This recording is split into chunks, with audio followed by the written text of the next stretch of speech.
Το τρενάκι του τρόμου.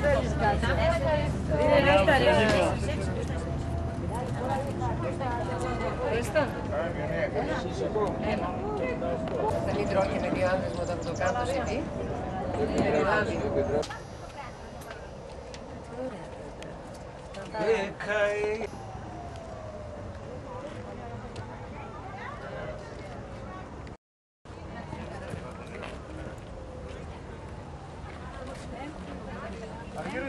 Ματίας.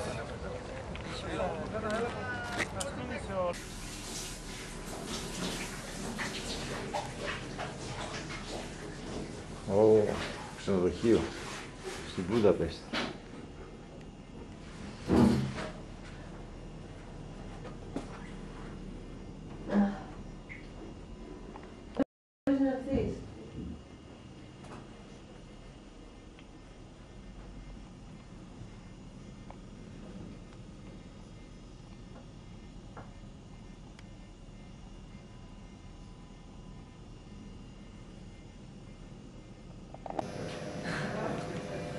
Γεύμα στη Βουδαπέστη.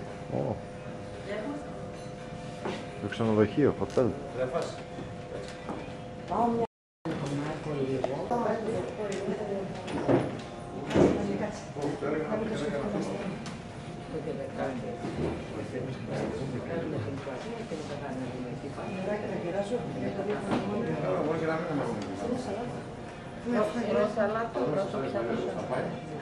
Μπορείτε άνετα κάτω από τις γέφυρες να φωνάζετε.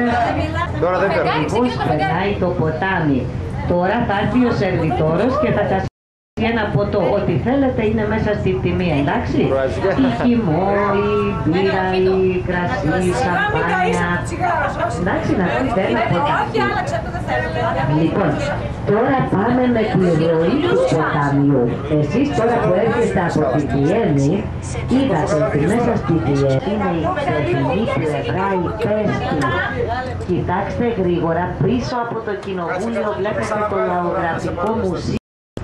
Βλέπετε τι όμορφο κτίριο είναι και αυτό, αριστερά. Λοιπόν, κοιτάξτε λίγο, μέσα στη μέση το κοινοβούλιο έχει 96 μέτρα ύψος. Όπως έχει και ο Άγιος Στέφανος, συμβολικά έχουν 96 μέτρα ύψος, διότι είπαμε ότι οι Ούγγροι μπήκαν εδώ το 896. Κόψανε λοιπόν τα 800 γιατί το γωνιακό κτίριο είναι το που είναι το πρώτο πανεπιστήμιο των επιστήμων. Για να γίνει η Ακαδημία και η γέφυρα αυτή, να ξέρετε, έχει και ελληνικά λεφτά μέσα. Ο Σίνας, ο μεγάλος ο έμπορας που έδωσε εδώ στην Ουγγαρία, έδωσε χρήματα για να γίνει η γέφυρα αυτή. Και Άγιος Στέφανος και δίπλα το Four Seasons. Τώρα κοιτάξτε το Four Seasons, φανταστείτε αυτό κάποτε ήταν ένα παλάτι ενός οικογένειας που ήταν πανφρούτιφανή και όλοι θέλανε να κάνουν τέλεια έργα. Έτσι και αυτός ο Σκοτσέζος, ο Κλάρκ Άνταμ, είπε ότι θα κούραζε να πεθάνει από την τροπή του. Δηλαδή ήταν τόσο σίγουρος ότι δεν θα